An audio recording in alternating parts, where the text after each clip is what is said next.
ನಮಸ್ಕಾರ ವೀಕ್ಷಕರೇ, ಪುರಸಭೆ ಗದ್ದಲ ವಿಶೇಷ ಕಾರ್ಯಕ್ರಮಕ್ಕೆ ಸ್ವಾಗತ. ನಾನು ಶ್ರೀನಾಥ್. ಕಾಪುವಿನ ಒಂದು ಪುರಸಭೆ ಅಂತಕ್ಕಂಥದ್ದು ಒಂದಿಲ್ಲ ಒಂದು ಕಾರಣಗಳಿಂದ ಪ್ರಚಾರದಲ್ಲೇ ಇರುತ್ತೆ. ಈ ಮಾತು ಎಷ್ಟು ಅಕ್ಷರಶಃ ಸತ್ಯ ಅಂತಂದರೆ, ಪ್ರತಿ ಸರಿ ಒಂದಲ್ಲ ಒಂದು ಗದ್ದಲಗಳಿಗೆ ಅಥವಾ ಇನ್ಯಾವುದೋ ಒಂದು ಯೋಜನೆಗಳಿಗಾಗಿರ್ಬೋದು, ಕಾರ್ಯ ಯೋಜನೆಗಳಾಗಿರ್ಬೋದು, ಹೀಗೆ ಮುಂತಾದ ಕಡೆಗಳಲ್ಲಿ ಇದು ಪ್ರಚಾರದಲ್ಲೇ ಇರುತ್ತೆ. ಅಂಥ ಸಂದರ್ಭದಲ್ಲಿ ಇವತ್ತಿನ ದಿನ ಒಂದು ಸಾಮಾನ್ಯ ಸಭೆ ಇಲ್ಲಿನ ಒಂದು ಪುರಸಭೆಯಲ್ಲಿ ನಡೆದಿದೆ. ಆ ಸಭೆಯಲ್ಲಿ ಕೂಡ ಒಂದು ಸ್ಥಾಯಿ ಸಮಿತಿಯ ರಚನೆಯ ವಿಚಾರವಾಗಿ ಹಲವಾರು ಗೊಂದಲಗಳು ನಡೆದಿದೆ. ಈ ಎಲ್ಲ ಬೆಳವಣಿಗೆಗಳನ್ನು ನೋಡೋಣ ಈ ಸ್ಟೋರಿಯಲ್ಲಿ.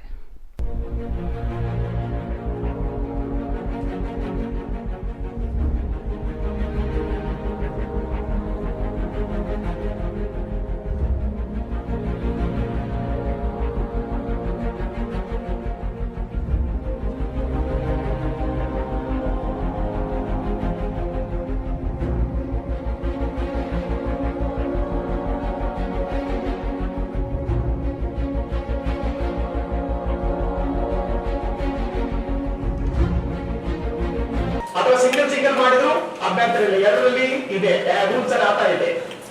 ಆ ಎರಡು ಪಟ್ಟಿಗಳನ್ನ ಗುಣಾತ್ಮಕವಾಗಿ ನಾವು ನೋಡಿದಾಗ 11ಕ್ಕಿಂತ ಜಾಸ್ತಿ ಬಂದ್ರೆ ಮಾತ್ರ ನಮಗೆ ಚುನಾವಣೆ ಹೋಗ್ಲಿಕ್ಕೆ ಅಧಿಕಾರ, ಇಲ್ಲಿದ್ರೆ ನಮಗಿಲ್ಲ. ನಾವು 11ಕ್ಕಿಂತ ಜಾಸ್ತಿ ಬಂದ್ರೆ ಹೋಗ್ಬೇಕಾಗ್ತದೆ. ಅವರು ಸ್ಪಷ್ಟೀಕರಣ ಕೇಳ್ತಾ ಇದ್ದಾರೆ, ಶಾಸಕರಿಗೆ ಲೋಕಸಭಾ ಸದಸ್ಯರಿಗೆ ಉಂಟಾ ಎಂಬ ಮತ್ತೆ ನಿಮ್ಗೆ ಅವಕಾಶ ಕೊಡಿ ಅಂತ ಕೇಳ್ತಾರೆ. ವಿನಂತಿಸ್ತಾ ಇದ್ದೇನೆ, ಇದನ್ನು 2 ಸಲ ನಾವು ಬಿಟ್ಟುಕೊಟ್ಟಿದ್ದೇವೆ. ಈ ವರ್ಷ 2 ಸಲ ನಮ್ಗೆ ಬಿಟ್ಟುಕೊಡಿ. ಯಾಕಂದ್ರೆ ನಾವು ಇನ್ನು ಉಳಿದುದು ಅರ್ಧ ಅಧಿಕಾರವಾದ 2.5 ವರ್ಷ ಆಗಿರುವಾಗ ನಾವು ಇದಕ್ಕೆ ಒಳ ಪ್ರತಿಷ್ಠೆಗೆ ಹೋಗದೆ ಅಥವಾ ಪಕ್ಷದಲ್ಲಿ, ಯಾಕಂದ್ರೆ ನಾವು ಬಿಟ್ಟುಕೊಟ್ಟಿದ್ದೇವೆ, ನೀವು ಬಿಟ್ಟುಕೊಡಿ. ನಾವು ಮುಖ್ಯವಾಗಿ ಅದನ್ನು ಒಗ್ಗಟ್ಟಿನಿಂದ ಕೆಲಸ ಮಾಡಬೇಕಾದಂತ ಅನಿವಾರ್ಯತೆ ಇದೆ.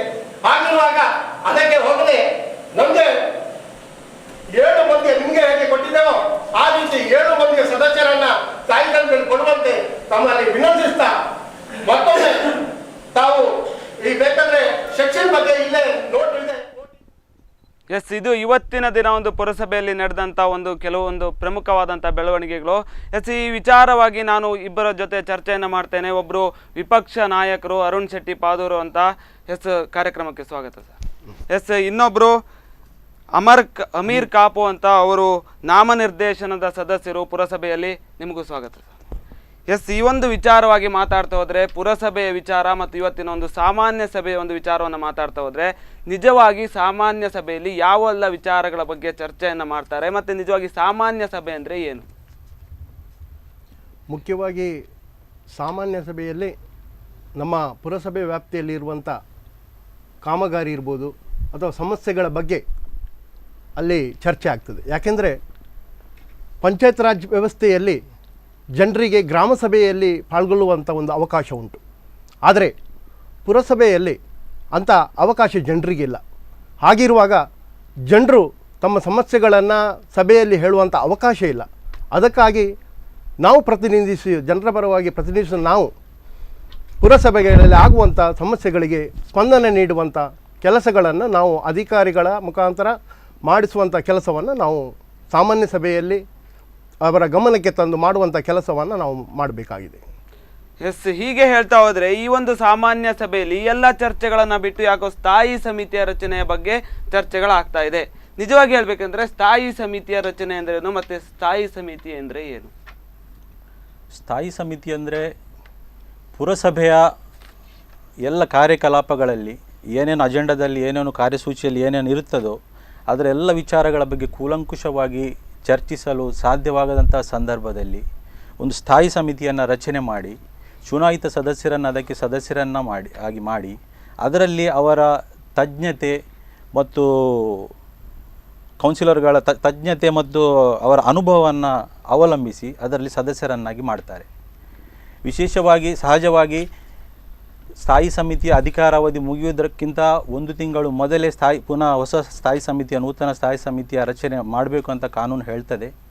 ಆದರೂ ಸ್ಥಾಯಿ ಸಮಿತಿಯ ಅವಧಿ ಮುಗಿದು ಇದು 2 ತಿಂಗಳಾಯಿತು ಇಂದಿಗೂ ಕೂಡ ಇಂದಿನ ಸಾಮಾನ್ಯ ಸಭೆಯಲ್ಲಿ ಕೂಡ ಈ ಚರ್ಚೆಯಲ್ಲಿ ಗೊಂದಲ ಉಂಟಾಗಿ ಪುನಃ ಚುನಾವಣೆಗೆ ಹೋಗುವಂತಹ ಒಂದು ಸಂದರ್ಭ ಈಗ ಎದುರಾಗಿದೆ.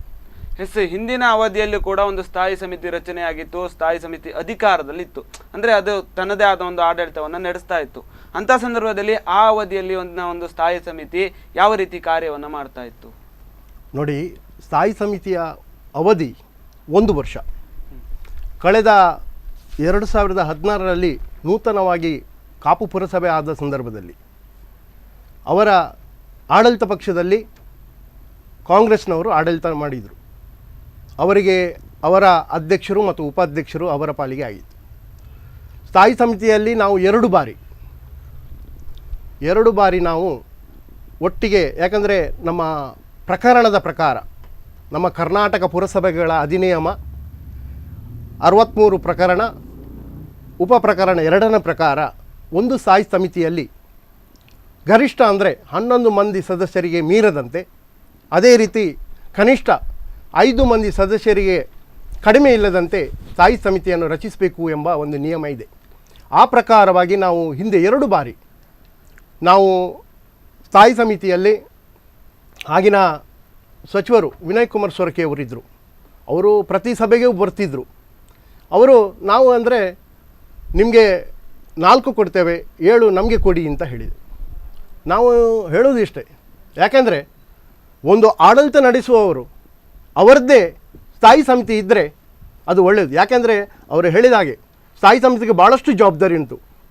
ಟ್ಯಾಕ್ಸೇಷನ್ ಇರ್ಬೋದು ಅಥವಾ ಎಜುಕೇಷನ್ ಬಗ್ಗೆ ಇರ್ಬೋದು, ಯಾವುದೇ ಇದು ಇದ್ದರೆ ಸ್ಥಾಯಿ ಸಮಿತಿಯಲ್ಲಿ ಅದು ನಿರ್ಣಯ ಆಗುತ್ತೆ.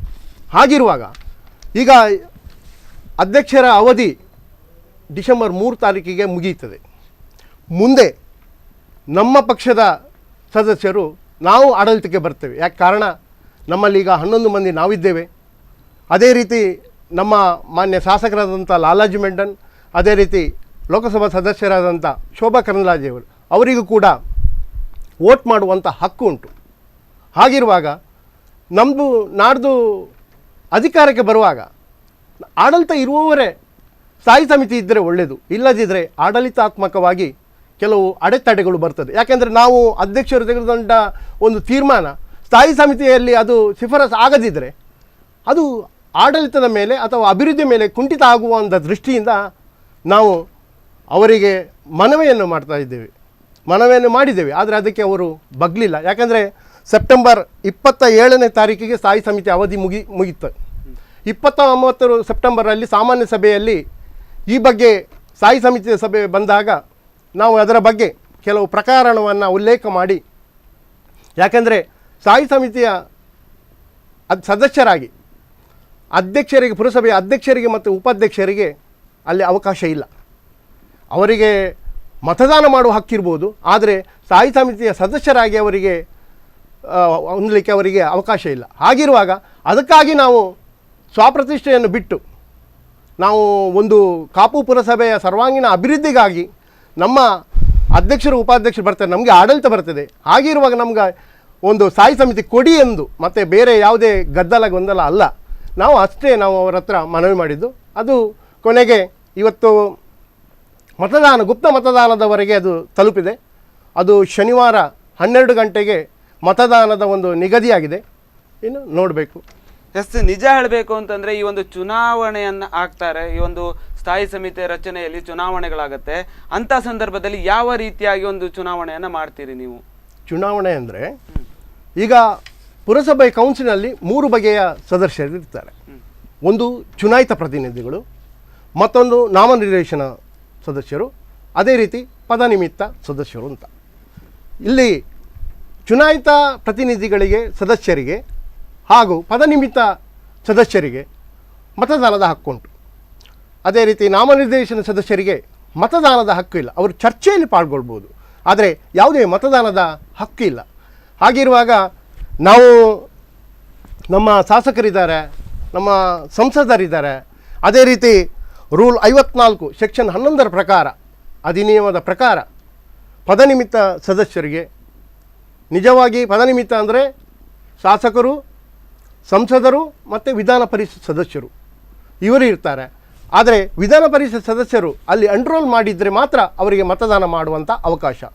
ಇಲ್ಲದಿದ್ದರೆ ಶಾಸಕರಿಗೆ ಮತ್ತು ಲೋಕಸಭಾ ಸದಸ್ಯರಿಗೆ ಮತದಾನ ಮಾಡುವಂಥ ಹಕ್ಕು ಉಂಟು. ಇನ್ನು ಒಂದು ಕಾಪು ಪುರಸಭೆಯ ವಿಚಾರಕ್ಕೆ ಬಂದರೆ ಅದರ ವ್ಯಾಪ್ತಿಯಲ್ಲಿ ನೋಡೋದಾದರೆ ಈಗಾಗಲೇ ಹಲವಾರು ಸಮಸ್ಯೆಗಳು ಮತ್ತು ಹಲವಾರು ಜವಾಬ್ದಾರಿಗಳು ಸ್ಥಾಯಿ ಸಮಿತಿಯಲ್ಲಿ ಇದೆ.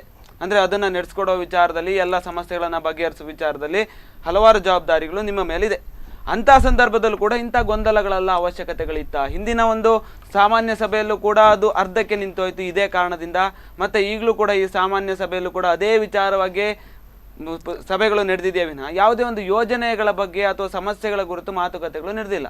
ಅಂದರೆ ಯಾಕೆ ಈ ಥರ ಯೋಜನೆಗಳ ಬಗ್ಗೆ, ಕಾಮಗಾರಿಗಳ ಬಗ್ಗೆ ಎಲ್ಲವೂ ಕೂಡ ವಿಶೇಷ ಅಜೆಂಡಾದಲ್ಲಿ ಇದೆ, ಸಾಮಾನ್ಯ ಸಭೆಯ ಅಜೆಂಡಾದಲ್ಲಿ ಇತ್ತು.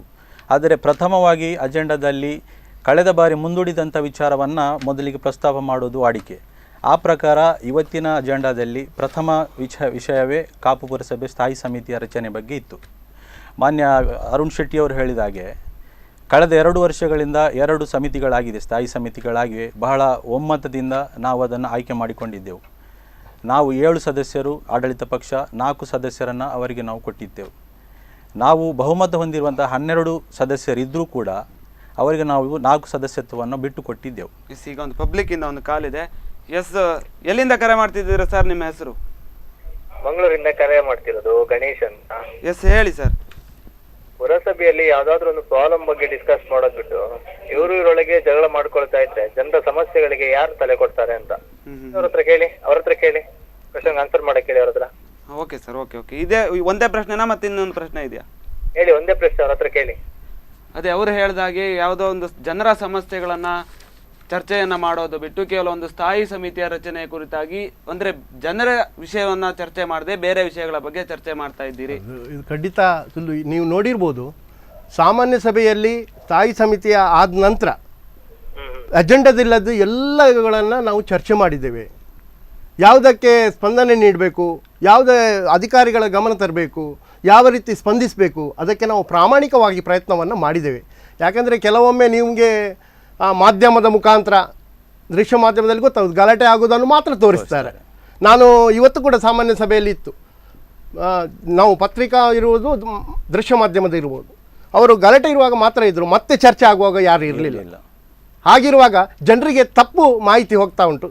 ದಯವಿಟ್ಟು ನೀವು ಬೇಕಾದರೆ ಅಲ್ಲಿ ಅಜೆಂಡಾದಲ್ಲಿ ಇರುವಂಥದ್ದನ್ನು ಸಮಯ ಸಂದರ್ಭ ಬಂದಾಗ ಮಾತಿನ ಚರ್ಚೆ ಆಗುತ್ತೆ, ಅದನ್ನು ಗೊಂದಲ ಗದ್ದಲ ಅಂತ ಎಣಿಸಬಾರ್ದು. ಆದ್ರೆ ನೀವೇ ಒಂದು ಮಾತು ಹೇಳಿದ್ರಿ, ಯಾವುದೊಂದು ಹಿಂದಿನ ಸಭೆಯಲ್ಲಿ ಅಲ್ಲಿಗೆ ನಿಲ್ಸಿದ್ದನ್ನ ಮತ್ತೆ ಮುಂದಿನ ಸಭೆಯಲ್ಲಿ ಅದನ್ನೇ ಮುಂದುವರ್ಸ್ಕೊಂಡು ಹೋಗಬೇಕು. ಹಿಂದಿನ ಸಭೆಯಲ್ಲಿ ಮಾಹಿತಿ ಕೇಳಬೇಕು ಅಂತ ಹೇಳಿದ್ರು ಜಿಲ್ಲಾಧಿಕಾರಿ ಅವರೊಂದಿಗೆ. ಹಿಂದಿನ ಸಭೆಯಲ್ಲಿ ವಿಪಕ್ಷದವರ ವಾದ ಏನಿತ್ತು ಅಂತ ಹೇಳಿದ್ರೆ, ಪುರಸಭಾ ಅಧ್ಯಕ್ಷ ಮತ್ತು ಉಪಾಧ್ಯಕ್ಷರಿಗೆ ಮತದಾನದ ಹಕ್ಕು ಇಲ್ಲ ಅಂತ ಅವರು ವಾದ ಮಾಡಿದ್ರು.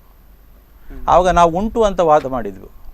ಹಾಗೆ ಮಾತಿನ ಚರ್ಚೆಯ ಗೊಂದಲ ನಡೆದಾಗ ಮುಖ್ಯಾಧಿಕಾರಿ ಅವರು ಹೇಳಿದ್ರು, ನಾನು ಜಿಲ್ಲಾಧಿಕಾರಿಯವರಿಂದ ಮಾಹಿತಿ ತರಿಸ್ತೇನೆ, ಮುಂದಿನ ಸಭೆಗೆ ಇದು ಆವಾಗ ಸಭಾಧ್ಯಕ್ಷರಾದ ಪುರಸಭಾ ಅಧ್ಯಕ್ಷರು ಶ್ರೀಮತಿ ಕುಮಾರಿ ಮಾಲಿನಿ ಅವರು ಹೇಳಿದರು, ಸಭೆಯನ್ನು ಈ ವಿಷಯವನ್ನು ಮುಂದಿನ ಸಭೆಯಲ್ಲಿ ಚರ್ಚೆ ಮಾಡುವ, ಇಂದಿನ ಸಭೆಯನ್ನು ಮುಂದೂಡಲಾಗಿದೆ ಅಂತ ಹೇಳಿ ಸಭೆಯನ್ನು ಮುಂದೂಡಿದರು.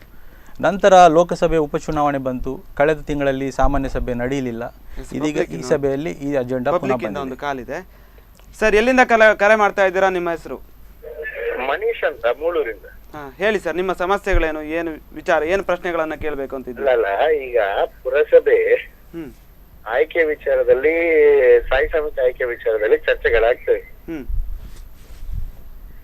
ಆದ್ರೆ ರೂಲ್ ಏನು ಹೇಳ್ತಾ ಇದೆ ಅಂತ ಒಂದು ಸಾಮಾನ್ಯವಾಗಿ ಅಲ್ಲಿ ಈಗ ಪುರಸಭೆ ಸದಸ್ಯರುಗಳಿದ್ದಾರೆ.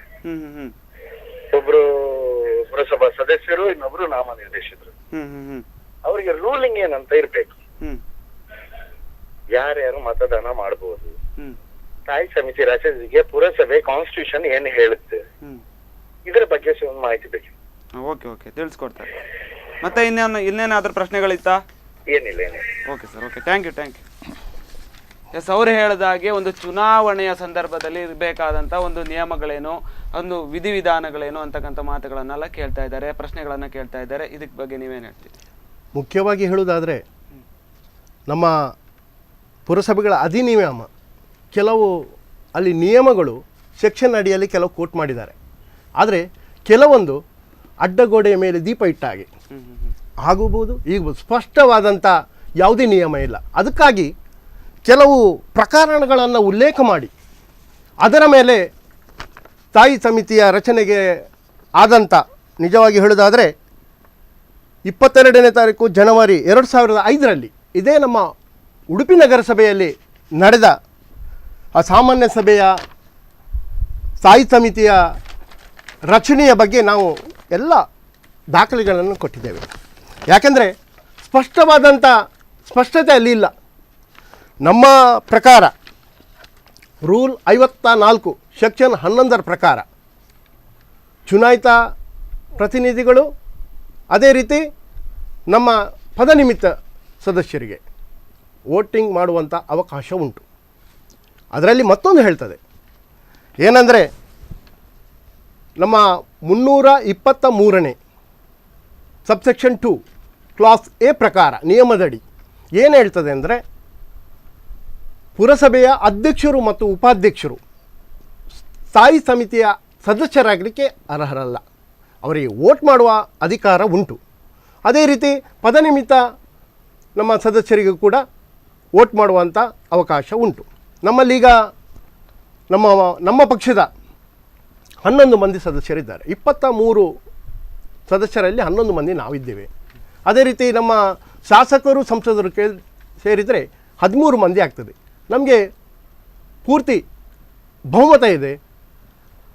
ಆಗಿರುವಾಗ ನಮಗೆ ತಿಳಿದ ಪ್ರಕಾರ ನಾವು ಸಂಗ್ರಹಿಸಿದ ದಾಖಲೆಗಳ ಪ್ರಕಾರ ಇದು ಚುನಾವಣೆಗೆ ಈ ನಿಯಮ ಇದೆ.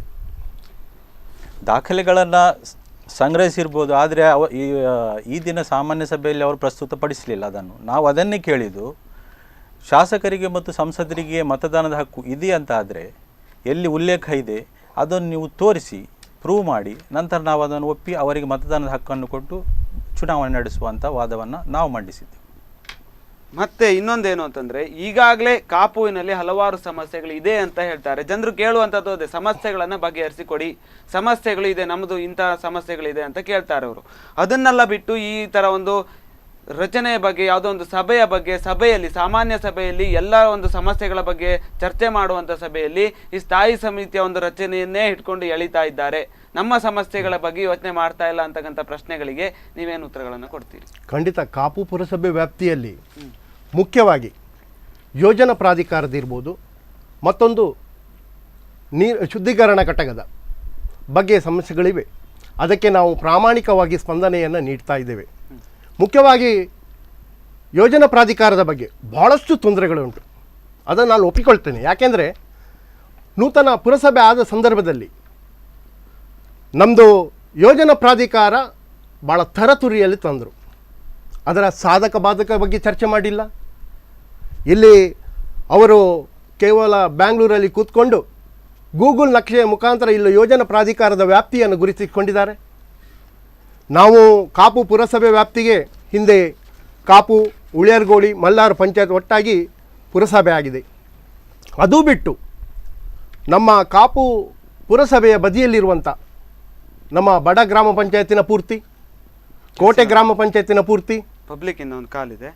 ಎಸ್, ಹೇಳಿ ಸರ್, ಎಲ್ಲಿಂದ ಕರೆ ಮಾಡ್ತಾ ಇದ್ದೀರಾ? ನಿಮ್ಮ ಹೆಸರು? ಹಲೋ, ಎಲ್ಲಿಂದ ಕರೆ ಮಾಡ್ತಾ ಇದ್ದೀರಾ? ನಿಮ್ಮ ಹೆಸರು? ಕೈಪುಂಜಾಲ್ ಪ್ರದೇಶದಿಂದ ಫೋನ್ ಮಾಡ್ತೀನಿ. ಎಸ್, ಹೇಳಿ ಸರ್, ಏನು ಪ್ರಶ್ನೆಗಳಿದೆ?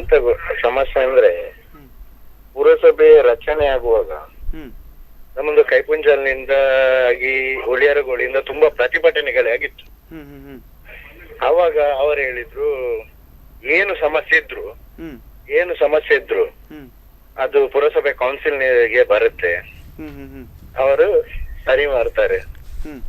ಆದ್ರೆ ಪುರಸಭೆ ರಚನೆಯಾದ ತಕ್ಷಣ ಮಾಜಿ ಸಚಿವರು ಯೋಜನಾ ಪ್ರಾಧಿಕಾರವನ್ನು ಮಾಡಿದ್ದಾರೆ. ನಾವು CRZ ಪ್ರದೇಶದವರು. ನಮ್ಗೆ ಯೋಜನಾ ಪ್ರಾಧಿಕಾರದಿಂದ ಎಷ್ಟು ಸಮಸ್ಯೆ ಆಗಿದೆ ಅಂದ್ರೆ ನಾವು ಮನೆ ಕಟ್ಲಿಕ್ಕೆ ಆಗತ್ತಿಲ್ಲ. ಮತ್ತೆ ಓಲ್ಡ್ ಕನ್ವರ್ಷನ್ ಆಗಿದೆ ಯಾರಿಗೆ, ಅವರಿಗೆ ಪುನಃ ಇನ್ನೊಂದು ಸಮಸ್ಯೆ ಏನಂದ್ರೆ, ಈಗ ಒಂದು 10 ಮನೆ, ಒಂದು 10 ಸೈಟ್ ಆಗಿದೆ ಒಂದು ಜಾಗದಲ್ಲಿ, 9 ಜನ ಮನೆ ಕಟ್ಟಿದ್ದಾರೆ, ಒಬ್ಬ ಕಟ್ಲಿಕ್ಕೆ ಬಾಕಿ. ಈಗ ಅವ NOCಗೆ ಹೋದ್ರೆ ಇವರು 1 ಎಕರೆ ಜಾಗದಲ್ಲಿ 10 ಜನ ಇದಾಗಿದ್ರೆ ಅವರಿಗೆ 15% ಬಿಟ್ಟು ಕೊಡ್ಲಿಕ್ಕೆ ಹೇಳ್ತಿದ್ದಾರೆ. ಇಂತೆಲ್ಲ ಜಟಿಲವಾದ ಸಮಸ್ಯೆಗಳನ್ನು ಮಾಜಿ ಸಚಿವರು ಹಾಕಿ ಹೋಗಿದ್ದಾರೆ. ಈಗ ಇರುವ ಕೌನ್ಸಿಲರ್ಗಳಲ್ಲಿ ನಂದು ವಿನಂತಿ ಏನಂದ್ರೆ, ಮೊದಲ ನಿಮ್ದು ಸ್ಥಾಯಿ ಸಮಿತಿದ ವಿಷಯಗಳು ಬರುತ್ತೆ, ಮೊದಲು ಆ ಯೋಜನಾ ಪ್ರಾಧಿಕಾರದಿಂದ ಕರಾವಳಿಯ ಜನರಿಗೆ ಎಷ್ಟು ಸಮಸ್ಯೆ ಆಗ್ತಿದೆ ಅಲ್ಲ, ಅದನ್ನು ಸರಿ ಮಾಡ್ಲಿಕ್ಕೆ ಹೇಳಿ. ಯೋಜನಾ ಪ್ರಾಧಿಕಾರ ರೂಲಿಂಗ್ ಇದೆ, ಯಾವ ರೀತಿ ರೂಲಿಂಗ್ ಇದೆ ಅದೇ ಪ್ರಕಾರ ಜಿಲ್ಲಾಧಿಕಾರಿಗಳಿದ್ದಾರೆ, ಸಂಬಂಧಪಟ್ಟ ಇಲಾಖೆ ಇದೆ, ಮುಖ್ಯಾಧಿಕಾರಿಗಳಿದ್ದಾರೆ, ಮಾಡ್ಕೊಂಡು ಹೋಗ್ತಾರೆ. ಆದ್ರೆ ಯೋಜನಾ ಪ್ರಾಧಿಕಾರದ ಸಮಸ್ಯೆಯ ಬಗ್ಗೆ ಮಾಜಿ ಸಚಿವರಿಂದ ಒಂದು ಅವರ ಪಕ್ಷದವರು ಇದ್ದಾರೆ. ಆ ಯೋಜನಾ ಪ್ರಾಧಿಕಾರ ತಂದು ಇಷ್ಟು ದೊಡ್ಡ ಸಮಸ್ಯೆ ಆಗಿದೆ ಅಲ್ಲ, ಅದಕ್ಕೆ ಒಂದು ಅವರ ಹತ್ರ ಸೃಷ್ಟೀಕರಣಕ್ಕೆ. ಎಸ್, ಮತ್ತೇನಾದ್ರೂ ಪ್ರಶ್ನೆಗಳಿತ್ತಾ? ಎಸ್, ಯೋಜನಾ ಪ್ರಾಧಿಕಾರದ ಅಡಿಯಲ್ಲಿ ಹಲವಾರು ಸಮಸ್ಯೆಗಳಾಗಿದೆ ನಮಗೆ, ಅದನ್ನೆಲ್ಲ ಸರಿ ಮಾಡೋ ನಿಟ್ಟಿನಲ್ಲಿ ನೀವೇನು ಕಾರ್ಯತಂತ್ರವನ್ನು ರೂಪಿಸಿದ್ದೀರಿ ಅಂತಕ್ಕಂಥ ಪ್ರಶ್ನೆಗಳನ್ನು ಕೇಳಿದ್ರು. ಅದು ಇನ್ನೂ ಸಮಸ್ಯೆಗಳು ಜಟಿಲವಾಗಿ ಇದೆ, ಅದನ್ನೆಲ್ಲ ಬಗೆಹರಿಸಬೇಕು ಅಂತಕ್ಕಂಥ ಮಾತುಗಳನ್ನು ಹೇಳಿದ್ರು ಅವರು. ಅದ್ರ ಬಗ್ಗೆ ನೀವೇನು ಹೇಳ್ತೀರಿ? ಅದೇ ನಾನು ಹೇಳುವಾಗ ಅವ್ರದ್ದು ಫೋನ್ ಬಂತು. ಈ ಬಗ್ಗೆ ನಾವು ಅಂದರೆ ಬ್ಯಾಂಗ್ಳೂರಲ್ಲಿ ಕೂತ್ಕೊಂಡು ಗೂಗಲ್ ನಕ್ಷೆಯಲ್ಲಿ ನೋಡಿ ಇಲ್ಲಿಯ ಕೆಲವು ಏನು ವಲಯ ಗುರುತಿಸಲಿಕ್ಕೆ ಉಂಟು ಯೋಜನಾ ಪ್ರಾಧಿಕಾರದಲ್ಲಿ, ನಿಮ್ಗೆ ಗೊತ್ತಿರ್ಬೋದು, ಸಾರಿಗೆ ವಲಯ, ಕೃಷಿ ವಲಯ. ಅದನ್ನು ಯಾವುದೇ ಅಧಿಕಾರಿ ಇಲ್ಲಿಗೆ ಬಂದು ವಸ್ತು ಏನು ಉಂಟು ಇಲ್ಲಿ ಕ್ಷೇತ್ರ ಪರ್ಯಟನೆ ಮಾಡಲಿಲ್ಲ. ಅಲ್ಲಿಂದಲೇ ಗೂಗಲ್ ನಕ್ಷೆಯಲ್ಲಿ ಕೆಲವೊಂದು ಗೂಗಲ್ ನಕ್ಷೆಯಲ್ಲಿ ಕೆಲವು ಗೊತ್ತಾಗೋದಿಲ್ಲ. ಅದೇ ರೀತಿ ಈ ಯೋಜನಾ ಪ್ರಾಧಿಕಾರದ ನಿಯಮಗಳನ್ನು ಬ್ಯಾಂಗ್ಳೂರು ಟೈಪ್ ಇಲ್ಲಿ ಮಾಡಿದ್ದಾರೆ. ಅದು ಖಂಡಿತ ಆಗೋದಿಲ್ಲ. ಯಾಕೆಂದರೆ ಬ್ಯಾಂಗ್ಳೂರಲ್ಲಿ ನೀವು ನೋಡಿರ್ಬೋದು, ಒಂದು ಕಡೆ ಕ್ಲಸ್ಟರ್ ಆಫ್ ಹೌಸ್ ಅಂದರೆ ಮನೆ ಗುಂಪು ಇದೆ, ಆಮೇಲೆ ಕೃಷಿ ವಲಯ ಇರ್ತದೆ. ನಮ್ಮಲ್ಲಿ ಹಾಗಲ್ಲ. ಕರಾವಳಿ ಪ್ರದೇಶದಲ್ಲಿ ಹೇಗೆ ಉಂಟು ನಿಮ್ಗೆ ಗೊತ್ತಿರ್ಬೋದು, ಸ್ಕ್ಯಾಟರ್ ಆಗಿರ್ತದೆ, ಮನೆ ಗದ್ದೆ ಮನೆ ಆ ರೀತಿ ಇರ್ತದೆ. ಇದನ್ನು ಗುರುತಿಸುವಾಗ ಅಧಿಕಾರಿಗಳು ಭಾಳಷ್ಟು ಎಡವಟ್ಟು ಮಾಡಿದ್ದಾರೆ.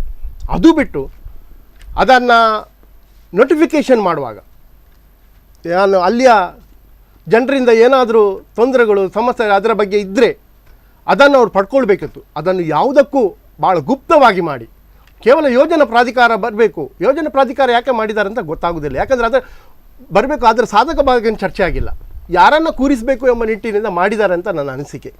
ಹೀಗಿರುವಾಗ ನಾವು ಅದಕ್ಕೆ ಪ್ರಯತ್ನವನ್ನು ಮಾಡಿದ್ದೇವೆ. ಮೊನ್ನೆ ನಮ್ಮ ಶಾಸಕರು ಲಾಲಾಜಿ ಮೆಂಡನ್ ಅವರ ಮುತುವರ್ಜಿಯಲ್ಲಿ, ಅದೇ ರೀತಿ ನಮ್ಮ ಈ ಪುರಸಭೆಯಲ್ಲಿ ಭಾಳಷ್ಟು ನಿಪುಣರಾಗಿರುವಂಥ ಗುಜ್ಜಾಡಿ ಪ್ರಭಾಕರ್ ನಾಯಕರನ್ನು ಕರೆಸಿ, ಅದೇ ರೀತಿ ಸಮಸ್ಯೆಗೆ ಒಳಗಾದವರನ್ನು ಕರೆಸಿ AC ಅವರೊಟ್ಟಿಗೆ ನಾವು ಸಭೆಯನ್ನು ಕರೆದು ಇದಕ್ಕೆ ಯಾವ ರೀತಿ ಅದಕ್ಕೆ ಸ್ಪಂದಿಸ್ಬೋದು, ಯಾವ ರೀತಿ ನಿಯಮಗಳನ್ನು ಸಡಿಲೀಕರಣ ಮಾಡ್ಬೋದು, ಇದರ ಬಗ್ಗೆ ಚರ್ಚೆ ಆಗಿದೆ.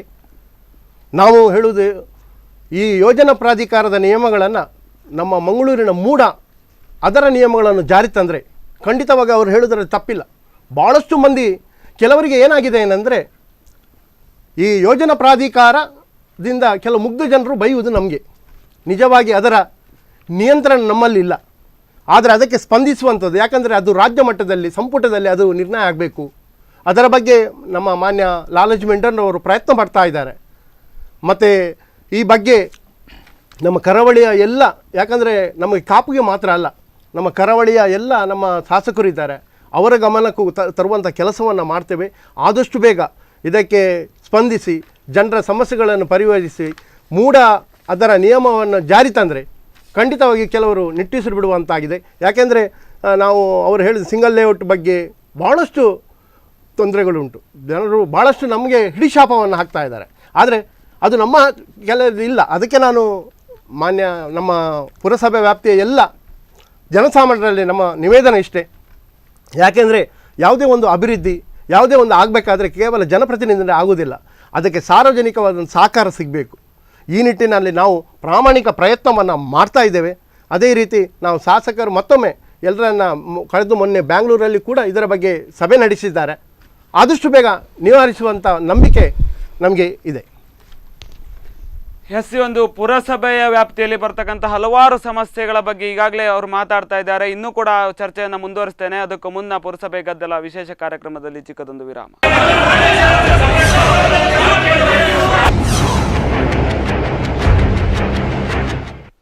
ಎಸ್, ವಿರಾಮದ ನಂತರ ಪುರಸಭೆ ಗದ್ದಲ ಕಾರ್ಯಕ್ರಮಕ್ಕೆ ಮತ್ತೆ ಸ್ವಾಗತ. ಎಸ್, ಈಗಾಗಲೇ ನಾನು ಮಾತಾಡ್ತಾ ಇದ್ದೆ ಪುರಸಭೆಯ ಒಂದು ಸಮಸ್ಯೆಗಳು, ಅಲ್ಲಿನ ಒಂದು ವ್ಯಾಪ್ತಿಯಲ್ಲಿ ಇರ್ತಕ್ಕಂಥ ಹಲವಾರು ಸಮಸ್ಯೆಗಳ ಬಗ್ಗೆ ಮಾತಾಡ್ತಾ ಇದ್ದೆ. ಎಸ್, ಜನಸಾಮಾನ್ಯರ ಸಮಸ್ಯೆಗಳು ಏನಾದರೂ ಇದ್ರೂ ಕೂಡ ಈ ಒಂದು ವ್ಯಾಪ್ತಿಯಲ್ಲಿ ನೀವು ಮಾತಾಡೋದಿದ್ರೆ ಈ ಒಂದು ನಮ್ಮ ಗೆಸ್ಟ್ಗಳ ಜೊತೆ ನೀವು ಮಾತಾಡ್ಬೋದು.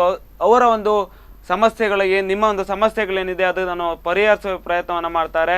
ಎಸ್ ಸರ್, ಇನ್ನೊಂದು ವಿಷಯ ಏನು ಅಂತಂದರೆ ಪಬ್ಲಿಕ್ಕಿಂದ ಒಂದು ಕಾಲ್ ಇದೆ. ಎಸ್ ಹೇಳಿ ಸರ್, ಎಲ್ಲಿಂದ ಕರೆ ಮಾಡ್ತಾ ಇದ್ದೀರಾ, ನಿಮ್ಮ ಹೆಸರು? ನಾನು ವೆಂಕಟೇಶ್ ನಾಯಕ್ ಅಂತ, ಕಾಪು ಕ್ಷೇತ್ರದ ಕಾಪು ಪೇಟೆಯಲ್ಲಿ ಇರುವ ಒಬ್ಬ ನಿವಾಸಿ ನಾನು. ನಿಮ್ಮ ಸಮಸ್ಯೆಗಳೇನು? ನನ್ನ ಸಮಸ್ಯೆ ಅಂತ ಹೇಳಿದ್ರೆ ಹೇಳಿ. ಕಾಪು ಪೇಟೆಯಲ್ಲಿ ಯಾವುದೇ ಒಂದು ಡೆವಲಪ್ಮೆಂಟ್ ಇಲ್ಲ. ಇಂದಿನ ಸಚಿವರು ಮತ್ತು ಮಾಜಿ ಶಾಸಕರಾದಂತ ವಿನಯ್ ಕುಮಾರ್ ಸೊರಕೆರೆ ಅವರು ನಾನು ಕೋಟಿ ತಂದಿದ್ದೇನೆ, ಅದು ತಂದಿದ್ದೇನೆ, ಇದು ತಂದಿದ್ದೇನೆ ಹೇಳ್ತಾ ಇದ್ದಾರೆ. ಈಗಲೂ ಅವರು ಸ್ಪೀಚ್ ನಲ್ಲಿ ಹೇಳ್ತಾ ಇದ್ದಾರೆ. ಆದ್ರೆ ಯಾವುದೇ ಒಂದು ಕಾಮಗಾರಿ ಇಲ್ಲ. ಕಾಪು ಪೇಟೆಯನ್ನು ಸಮರ್ಪಕವಾಗಿ ನೀವು ಬೇಕಾದ್ರೆ ಬಂದು ನೋಡಿ. ಸಮರ್ಪಕವಾದ ಒಂದು ಡ್ರೈನೇಜ್ ನ ವ್ಯವಸ್ಥೆ ಇಲ್ಲ. ಆ ಡ್ರೈನೇಜ್ ಮಳೆಗಾಲದಲ್ಲಿ ಎಲ್ಲ ಅದು ಸಿಂಕ್ ಆಗಿ ಅದರಲ್ಲಿ ನೀರು ಹೋಗ್ಲಿಕ್ಕಿಲ್ಲ. ಯಾವುದೇ ಒಂದು ಪ್ರಾಜೆಕ್ಟ್ ಮಾಡುವಾಗ ಮ್ಯಾನುವಲ್ ಮಾಡುವಾಗ ಆ ಪ್ರಾಜೆಕ್ಟ್ ಎಲ್ಲಿ ಕಂಪ್ಲೀಟ್ ಆಗ್ತದೆ ಅದು ಸಮರ್ಪಕವಾಗಿ ಬೇಕು ನಮ್ಗೆ. ಅದನ್ನು ಮಾಡದೆ ಒಂದು ಒಂದು ಒಂದು ಒಂದು ಒಂದು ಒಂದೂವರೆ ಕೋಟಿ ನೆಲದ ಅಡಿಯಲ್ಲಿ ಹಾಕಿ ಹಿಂದಿನ ಮ್ಯಾನುವಲ್ ಉಂಟು. ವಸಂತ ಸಾಲಂಡ್ರವರು ಕಾಂಗ್ರೆಸ್ ನಲ್ಲಿ ಇರುವಾಗ ವಸಂತ ಸಾಲಂಡ್ರು ಕಾಪಿನ ಅಭಿವೃದ್ಧಿ ಬಗ್ಗೆ ಸಮಗ್ರವಾದಂತ ಚಿಂತನೆ ಮಾಡಿ ಅವರು ಇದು ಮಾಡಿದ್ದಾರೆ. ಅಂದ್ರೆ ಮ್ಯಾನ್ಯುವಲ್ ಮುಂಚೆ ಮಾಡಿದ್ರು, ಅದನ್ನು ತೆಗೆದು ಹೊಸದಾಗಿ ಪ್ರಾಜೆಕ್ಟ್ ಮಾಡಿ ಒಂದೂವರೆ ಕೋಟಿಯನ್ನು ನೆಲದ ಅಡಿಯಲ್ಲಿ ಹಾಕಿ ಅದು ಖಾಲಿ ಹಾಗೆ ಇದೆ. ನಾನು ಏಕೆ ಹೇಳ್ತಿದ್ದೆ ಅಂತ ನೋಡಿ, ನೀವು ಕಾಪು ಪೇಟೆಗೆ ಬನ್ನಿ. ಕಾಪು ಪೇಟೆಯಲ್ಲಿ ಬಂದಾಗ ನಿಮಗೂ ಗೊತ್ತಾಗ್ತದೆ ಈ ಧೂಳು ಅಂದ್ರೆ ಸ್ವಚ್ಛ ಭಾರತದ ಈ ಆಂದೋಲನ ಏನುಂಟು ಅದರ ಬಗ್ಗೆ ಉಂಟಲ್ಲ, ಏನೂ ಇಲ್ಲ. ನಮ್ಮ ಕಾಪು ಕ್ಷೇತ್ರದಲ್ಲಿ ಉಂಟಲ್ಲ ಈಗ ಏನೂ ಇಲ್ಲ ಅಂತ ಹೇಳಿದ್ರೆ ಹಾಗೆ ಮಾಡಿ ಹಾಕಿದ್ದಾರೆ. ಮತ್ತೆ ಪ್ರಾಧಿಕಾರವನ್ನು ಮಾಡಿದ್ರು. ಪ್ರಾಧಿಕಾರ ಮಾಡಿ ಜನರಿಗೆ ಬಹಳವಾದಂತ ಒಂದು ನೋವಾದೆ. ಈ ಗ್ರಾಮಾಂತರ ಪ್ರದೇಶದಲ್ಲಿ ಇರುವಂತದ್ದು ರಿಯಲಿ ಆಗಿ ಉಂಟಲ್ಲ, ಫುಲ್ಲಿ ಅಗ್ರಿಕಲ್ಚರ್ ಇರುವಂತ ಈ ಕ್ಷೇತ್ರದಲ್ಲಿ ಅವರು ಏನ್ ಮಾಡಿದ್ರು, ಅದನ್ನು ಚೇಂಜಸ್ ಮಾಡಿದ್ರು. ಅಗ್ರಿಕಲ್ಚರ್ ಕಡಿಮೆ ತೋರಿಸಿ ಡೊಮೆಸ್ಟಿಕ್ ಪರ್ಪಸ್ ನಲ್ಲಿ ಹೆಚ್ಚು ತೋರಿಸಿ ತುಂಬಾ ಪ್ರಾಬ್ಲಮ್ ಅನ್ನು ಕ್ರಿಯೇಟ್ ಮಾಡಿದ್ದಾರೆ. ಇದೆಲ್ಲ ನಮ್ಮ ಮಾಜಿ ಶಾಸಕರು ಮಾಡುವುದು ಅದೆಲ್ಲ ತಪ್ಪು. ಇದರ ಬಗ್ಗೆ ನಾನು ಹೇಳ್ತಾ ಇದ್ದೇನೆ. ನಾನೊಬ್ಬ ಈ ಕಾಪು ಪೇಟೆಯ ಒಬ್ಬ ಗೃಹಸ್ಥನಾಗಿ ನಾನು ಮಾತಾಡ್ತಾ ಇದ್ದೇನೆ. ಬಹಳ ನೋವನ್ನು ಉಂಟು ಮಾಡಿದೆ ನನಗೆ. ಬಿಡಿ, ಪಾಪದವರು ಏನು ಇಲ್ಲದಿದ್ದವರು ಅವರು ತುಂಬಾ ಇದು ಮಾಡ್ತಾ ಇದ್ದಾರೆ ಸರ್. ಅದರ ಬಗ್ಗೆ ನೀವು ಸಮರ್ಪಕವಾದಂತ ಒಂದು ವಾಹಿನಿಯಲ್ಲಿ ನಿಮ್ಮ ವಾಹಿನಿಯಲ್ಲಿ ಕೊಡ್ಬೇಕಾಗಿ ನಾನು ವಿನಂತಿಸಿಕೊಳ್ತೇನೆ. ಎಸ್, ಮತ್ತೆ ಇನ್ನೇನಾದ್ರೂ ಒಂದು ಸಮಸ್ಯೆಗಳಿದೆಯಾ ನಿಮ್ಮಲ್ಲಿ? ಎಸ್, ಅವರು ಹೇಳಿದಾಗೆ ಕಾಪುವಿನ ಒಂದು ಹಳೆಯ ಒಂದು ಹಿಂದಿನ ಶಾಸಕರಾದಂಥ ವಿನಯ್ ಕುಮಾರ್ ಸೊರಕೆ ಅವರು ಅಭಿವೃದ್ಧಿಗಳನ್ನು ಮಾಡಲಿಲ್ಲ. ಒಳಚರಂಡಿಯ ವ್ಯವಸ್ಥೆಗೆ 1.5 ಕೋಟಿ ರೂಪಾಯಿಗಳನ್ನು ಹಾಕಿ ಅಲ್ಲೇ ಅದನ್ನು ಸರಿಯಾದ ರೀತಿಯಲ್ಲಿ ಮಾಡಲಿಲ್ಲ. ಮತ್ತು ಇನ್ನೂ ಹಲವಾರು ಸಮಸ್ಯೆಗಳಿದೆ. ನಾನೊಂದು ಕಾಪುವಿನ ಗೃಹಸ್ಥನಾಗಿ ನಾನು ಮಾತಾಡ್ತಾ ಇದ್ದೇನೆ. ಅದನ್ನೆಲ್ಲ ಸರಿ ಮಾಡುವ ನಿಟ್ಟಿನಲ್ಲಿ ಮಾತಾಡಬೇಕು, ನೀವು ಆ ಸಮಸ್ಯೆಗಳನ್ನು ಬಗೆಹರಿಸಬೇಕು ಅಂತ ಕೇಳಿದರು. ಕರೆ ಮಾಡಿದವರು ಕಾಪು ಪೇಟೆಯ ನಿವಾಸಿ ಅಂತ ಹೇಳ್ತಾರೆ. ಕಾಪು ಪೇಟೆ ಒಂದು ಬೆಳೆಯುತ್ತಿರುವಂತಹ ಪಟ್ಟಣ, ಅದು ಕೂಡ ಹೆದ್ದಾರಿಗೆ ತಾಗಿಕೊಂಡು ಇರುವಂತಹ ಒಂದು ಪ್ರದೇಶ. ಒಂದು ಪ್ರದೇಶ ಬೆಳಿಬೇಕು, ಅಭಿವೃದ್ಧಿ ಹೊಂದಬೇಕಂತಾದರೆ ಅಲ್ಲಿ ಮೂಲಸೌಕರ್ಯಗಳ ಅವಶ್ಯಕತೆ, ಸೌಲಭ್ಯಗಳು ಅತ್ಯವಶ್ಯಕವಾಗಿರ್ತದೆ. ಆ ನಿಟ್ಟಿನಲ್ಲಿ ಕಾಪು ಒಂದು ಕೇಂದ್ರ ಸ್ಥಳವಾಗಿದ್ದರಿಂದ, ಕಾಪು ಕ್ಷೇತ್ರದ ಕೇಂದ್ರ ಸ್ಥಳವಾಗಿರೋದ್ರಿಂದ ಹಿಂದಿನ ಶಾಸಕರು ಸನ್ಮಾನ್ಯ ವಿನಯ್ ಕುಮಾರ್ ಸೊರಕೆಯವರು ಬಹಳಷ್ಟು ಮುತುವರ್ಜಿಯಿಂದ ಪುರಸಭೆಯನ್ನು ರಚಿಸಿದರು. ಯಾಕಂತ ಹೇಳಿದರೆ ಗ್ರಾಮ ಪಂಚಾಯತಿಗೆ ಇಷ್ಟೊಂದು ಅನುದಾನಗಳು ಬರುವುದಿಲ್ಲ. ಹಾಗಾಗಿ ಮೇಲ್ದರ್ಜೆಗೇರಿಸಿ 3 ಪಂಚಾಯತಿಗಳನ್ನು ಒಟ್ಟು ಸೇರಿಸಿ ಪುರಸಭೆಯನ್ನಾಗಿ ಮಾಡಿದರು. ಪುರಸಭೆ ಬಂದ ಮೇಲೆ ಪ್ರಾಧಿಕಾರನೂ ನಗರ ಯೋಜನಾ ಪ್ರಾಧಿಕಾರ ಕೂಡ ಬಂದೇ ಬರ್ತದೆ. ಇದೆಲ್ಲ ಪ್ರೀ ಪ್ಲ್ಯಾನ್ಡ್ ಸಿಟಿಯಾಗಿ ಒಂದು ಬೆಳಿಬೇಕಂತಾದರೆ ಈ ಪ್ರಾಧಿಕಾರವು ಅಗತ್ಯವಾಗಿರ್ತದೆ. ಪುರಸಭೆಯ ಮೂಲಸೌಕರ್ಯ ಸೌಲಭ್ಯದಲ್ಲಿ ಪ್ರಪ್ರಥಮವಾಗಿ ಒಳಚರಂಡಿ ವ್ಯವಸ್ಥೆಗೆ ಅವರು ಪ್ರಪ್ರಥಮವಾಗಿ ಆದ್ಯತೆಯನ್ನು ಕೊಟ್ಟು 3 ಕೋಟಿ ರೂಪಾಯಿಯನ್ನು STPಗಾಗಿ ಮೀಸಲಿಟ್ಟಿದ್ದಾರೆ. ಅನೇಕ ಕಡೆಗಳಲ್ಲಿ ನಾವು ಸ್ಥಳ ಗುರುತಿಸಿ ವೆಟ್ ವೆಲ್ಗಾಗಿ ಸ್ಥಳ ಗುರುತಿಸಿದಾಗ ಸಾರ್ವಜನಿಕರಿಂದ ಒಂದು ರಾಜಕೀಯ ಪ್ರೇರಿತವಾದಂತಹ ವಿರೋಧ ವ್ಯಕ್ತವಾಯಿತು. 4 ಕಡೆ ನಾವು ಸ್ಥಳ ಗುರುತಿಸಿದ್ದೆವು. 4 ಕಡೆಗಳಲ್ಲೂ ಕೂಡ ವೆಟ್ ವೆಲ್ ಸ್ಥಾಪನೆ ಮಾಡಲಿಕ್ಕೆ ಬಿಡಲಿಲ್ಲ. ಹಾಗಾಗಿ ಆ ಒಂದು ಪ್ರಾಜೆಕ್ಟಿಗೆ ನೆನೆಗುಡ್ಡಿಗೆ ಬಿದ್ದಿದೆ. ಸಾರ್ವಜನಿಕರಿಗೆ ತೊಂದರೆ ಆಗುವುದು ಹೌದು. ಅದನ್ನು ಮನಗಂಡೇ ಮಾನ್ಯ ವಿನಯ್ ಕುಮಾರ್ ಸೊರಕೆ ಅವರು ಈ ಒಂದು ಯೋಜನೆಯನ್ನು ಕೈಗೆತ್ತಿಕೊಂಡಿದ್ದರು. ಆದರೂ ಸಾರ್ವಜನಿಕರು ಸಹಕರಿಸುತ್ತಿಲ್ಲ. ಈಗಿನ ಶಾಸಕರು ಇನ್ನು ಮುತುವರ್ಜಿ ವಹಿಸಿ ಅದನ್ನು ಮುಂದೆ ಕೊಂಡೊಯ್ಯಬೇಕಂತ ನಾವು ಇಲ್ಲ, ಇದಕ್ಕೆ ನಾನು ಒಪ್ಪುವುದಿಲ್ಲ. ಯಾಕೆಂದರೆ ಈಗ ನಾವು ಶುದ್ಧೀಕರಣ ಘಟಕ ಮಾಡಬೇಕಾದ್ರೆ ಅದರ ಸಾಧಕ ಬಾಧಕಗಳನ್ನು ಚರ್ಚೆ ಮಾಡಬೇಕು, ಮುಂಚೆ ಚರ್ಚೆ ಮಾಡಬೇಕು. ಮತ್ತು ಶುದ್ಧೀಕರಣ ಘಟಕ ಎಲ್ಲಿ ಅಂತ ನಿಗದಿಯಾಗದೆ ಅದಕ್ಕಿಂತ ಮೊದಲೇ ಪೈಪ್ಲೈನ್ ಹಾಕಿ ಮಾಡಿದ್ದು ತಪ್ಪು. ವಿರೋಧವು ಮುಖ್ಯವಾಗಿ ಜನರಿಗೆ ಸರಿಯಾದಂಥ ಮಾಹಿತಿಯನ್ನು ಕೊಡಬೇಕು. ಅದನ್ನು ಯಾವುದೂ ಮಾಡದೆ ಜನರನ್ನು ಕತ್ತಲಲ್ಲಿಟ್ಟು ಮಾಡುವುದರಿಂದ ಈ ಎಲ್ಲ ಸಮಸ್ಯೆಗಳು ಬಂದಿದೆ. ಈ ಶುದ್ಧೀಕರಣ ಘಟಕದ ಬಗ್ಗೆ ನಾನು ಹೇಳುವುದಿಷ್ಟೇ, ಬೇರೆ ಬಂದಾಗ ವಿರೋಧ, ಅವರು ಹೇಳಿದಾಗ ವಿರೋಧ ವ್ಯಕ್ತವಾಗಿದ್ದು ಸಹಜ. ಆದರೆ ಆ ಪೇಟೆಯಲ್ಲಿ ಆ ರಸ್ತೆಯನ್ನಾಗೆದು ಜನಸಂಚಾರಕ್ಕೆ ಭಾಳಷ್ಟು ದುಸ್ಥಿತಿ ಅಂತ ನಮ್ಮ ಮೇಲೆ ಬೈದದ್ದು ಉಂಟು. ನಾವು ಪುರಸಭೆಯ ಸದಸ್ಯರು, ನಾವು ರಾಯಪುರವರು ಸೇರಿ ರಾಯಪುರ ಹತ್ರ ಇದು ಮಾಡಿ ಅದಕ್ಕೆ ತಕ್ಕ ಮಟ್ಟಿನ ತೇಪೆ ಹಾಕುವಂಥ ಕೆಲಸವನ್ನು ನಾವು ಮಾಡಿದ್ದೇವೆ. ಈಗ ಇವತ್ತಿನ ಸಭೆಯಲ್ಲಿ ಯಾಕೆಂದರೆ ಈ ಒಂದು ಶುದ್ಧೀಕರಣ ಘಟಕ ಬೇರೆ ಬೇರೆ ವಿರೋಧ ವ್ಯಕ್ತವಾಗೋದ್ರಿಂದ ಈ ಘಟಕ ಆಗೋದಿಲ್ಲ. ಅದಕ್ಕಂತ ಈ ಕೆಲಸವನ್ನು ಮಾಡ್ತಿರುವಂಥ, ಯಾಕಂದರೆ ಕರ್ನಾಟಕ ನೀರು ಸರಬರಾಜು ಮತ್ತು ಒಳಮಂಡಳಿಯವರು ಈ ಕೆಲಸವನ್ನು ಮಾಡ್ತಾ ಇದ್ದಾರೆ.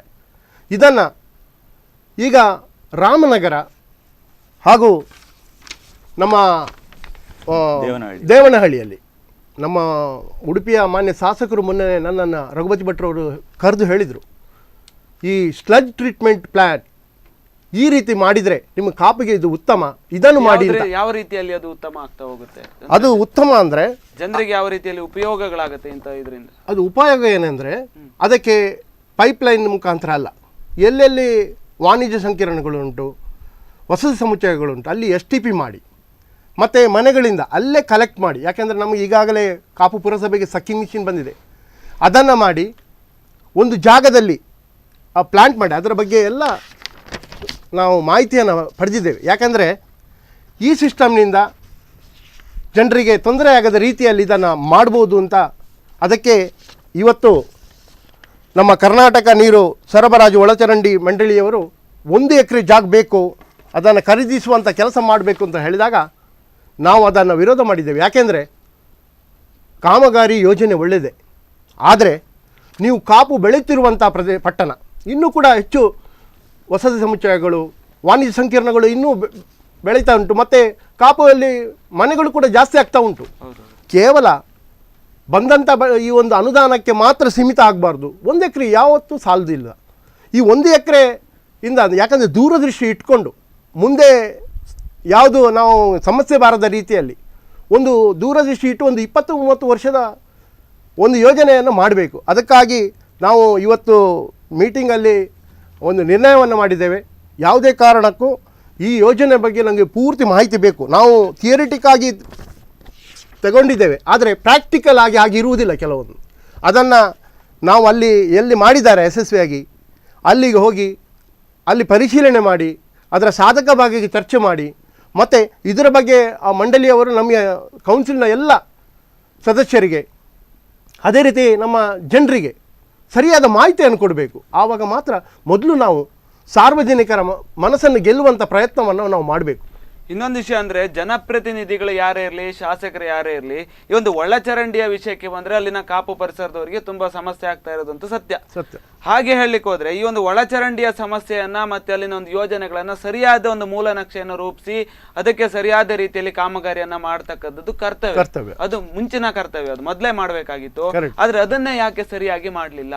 ಎಲ್ಲೋ ಸ್ಟಾರ್ಟಿಂಗ್ ಅಲ್ಲೇ ಎಡವಿದಾರ ಅಂತ ಒಂದು ಜನರ ಮೈಂಡ್ ಸೆಟ್ ಹೇಗಿದೆ ಅಂತ ಹೇಳಿದರೆ, ಅವಳ ತಲೆಯಲ್ಲಿ ಏನಿದೆ ಅಂತ ಹೇಳಿದರೆ, ಇಲ್ಲಿ ಸ್ಥಳೀಯ ನಿಟ್ಟೂರು ಪರಿಸರದಲ್ಲಿ ಒಂದು ಹಳೆಯ ಪದ್ಧತಿಯ ಒಂದು ಟ್ರೀಟ್ಮೆಂಟ್ ಪ್ಲ್ಯಾಂಟ್ ಇದೆ.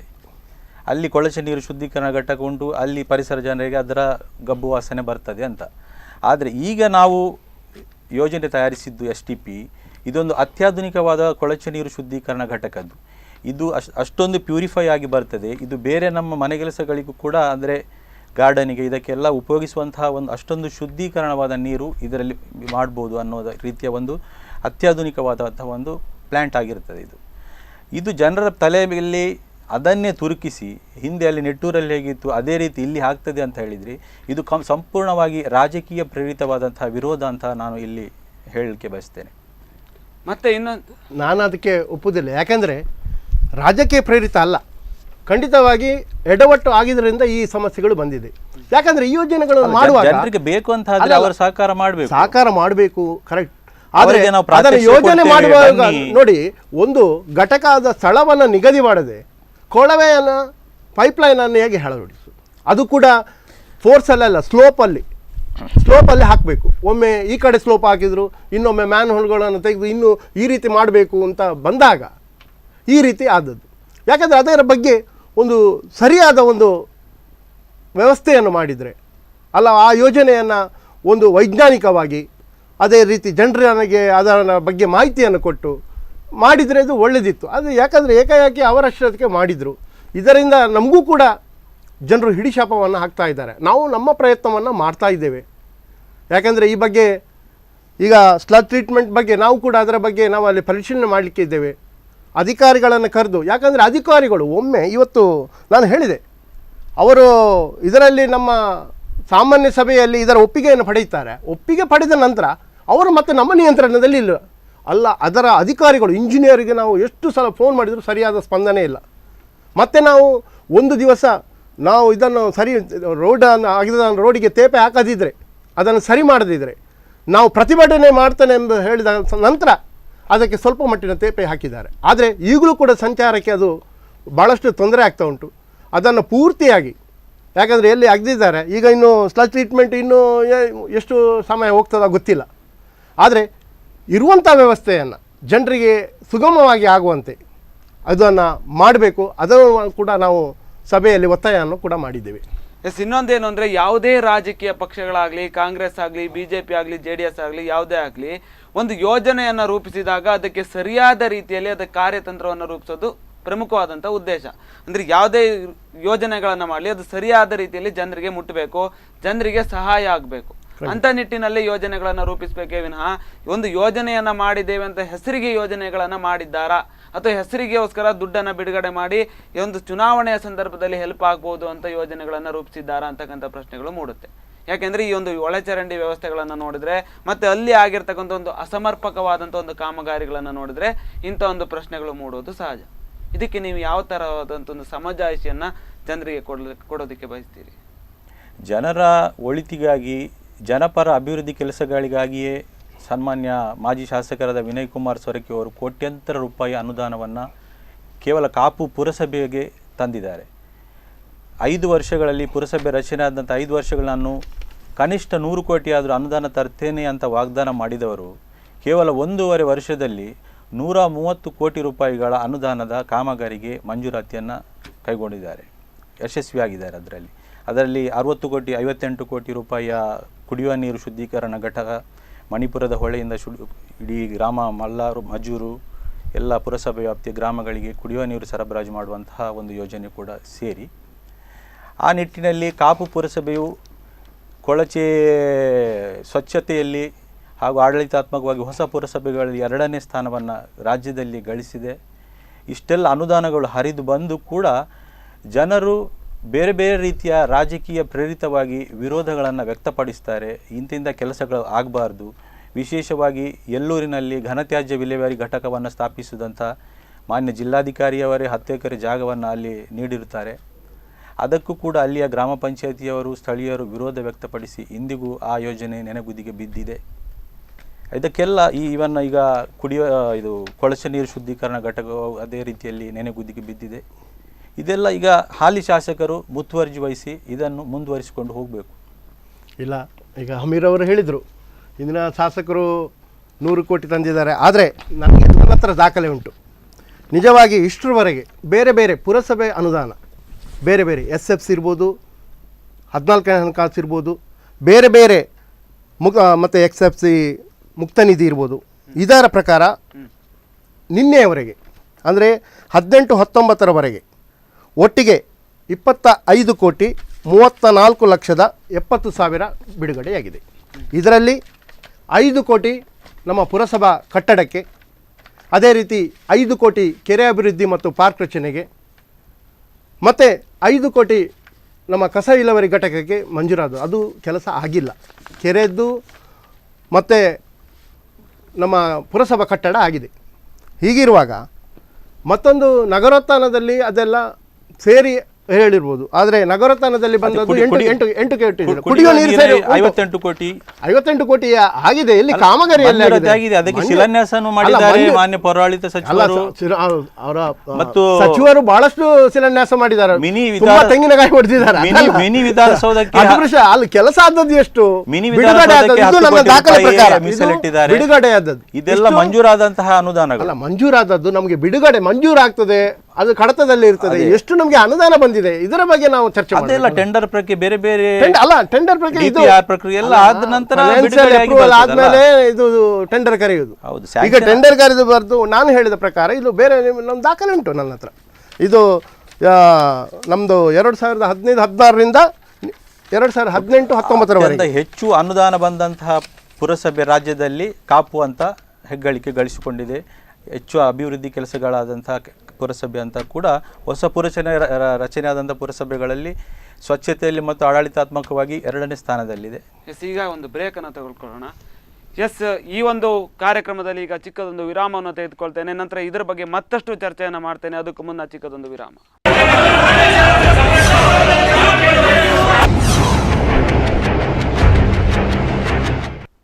ವಿರಾಮದ ನಂತರ ಪುರಸಭೆ ಗದ್ದಲ ವಿಶೇಷ ಕಾರ್ಯಕ್ರಮಕ್ಕೆ ಮತ್ತೆ ಸ್ವಾಗತ.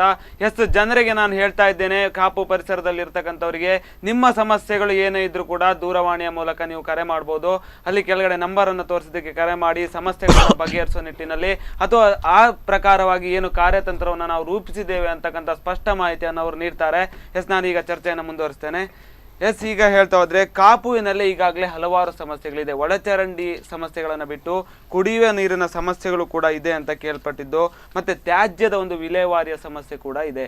ಇದನ್ನೆಲ್ಲ ಬಗೆಹರಿಸುವ ನಿಟ್ಟಿನಲ್ಲಿ ಯಾವ ತರವಾದ ಕಾರ್ಯತಂತ್ರವನ್ನು ರೂಪಿಸಿದ್ದೀರಿ? ತ್ಯಾಜ್ಯ ವಿಲೇವಾರಿ ಘಟಕಕ್ಕೆ ಈಗಾಗಲೇ ಹೇಳಿದ ಹಾಗೆ ಅದನ್ನ ಸಮಸ್ಯೆ ಉಂಟು ಅಂತ ಮನಗೊಂಡು ಇಲ್ಲಿ ನಮ್ಮ ಕಾಪು ಮಾರಿಗುಡಿ ಪಕ್ಕದಲ್ಲಿ ಕಲ್ಕುಡ ದೇವಸ್ಥಾನದ ಪಕ್ಕದಲ್ಲಿ ಹಲವಾರು ವರ್ಷಗಳಿಂದ ಅಲ್ಲಿ ರಾಶಿಯಾಗಿ ಡಂಪಿಂಗ್ ಯಾರ್ಡ್. ಸರ್, ಎಲ್ಲಿಂದ ಕರೆ ಮಾಡ್ತಾ ಇರೋದು? ನಿಮ್ಮ ಹೆಸರು? ಕಾಪುನಿಂದಲೇ ಮಾತಾಡೋದು. ಓಕೆ, ನಿಮ್ಮ ಹೆಸರು? ಅರುಣ್ ಶೆಣೆ. ನಮ್ಮ ಒಂದು ಇಲ್ಲಿ ಗೆಸ್ಟ್ ಗಳು ಕೂತಿದ್ದಾರೆ, ಅವರಿಗೆ ಯಾವ ರೀತಿಯಾದ ಕ್ವಶನ್ ಅನ್ನ ನೀವು ಕೇಳ್ಬೋದು? ಕೇಳ್ಬೇಕಂತ ಇದ್ದೇನೆ ನಾನು. ನಿಮ್ಮ ಸಮಸ್ಯೆಗಳೇನು ಹೇಳಿ. ಸಮಸ್ಯೆಗಳಂದ್ರೆ ನೋಡಿ, ನಮ್ಮ ಪಂಚಾಯತ್ ಇರುವಾಗ ಹೇಗೆ ಪ್ರಾಬ್ಲಮ್ ಇತ್ತ, ಪುರಸಭೆ ಆದ್ಮೇಲೆ ಒಂದು ಒಳ್ಳೇದಾಗ್ತದೆ ಅಂತ ನಾವು ಎಣಿಸಿದ್ದು. ಆದ್ರೆ ಇದು ಪುರಸಭೆ ಒಳ್ಳೇದು, ಅಧಿಕಾರಿ ಒಳ್ಳೆ ಬಂದಿದ್ದಾರೆ.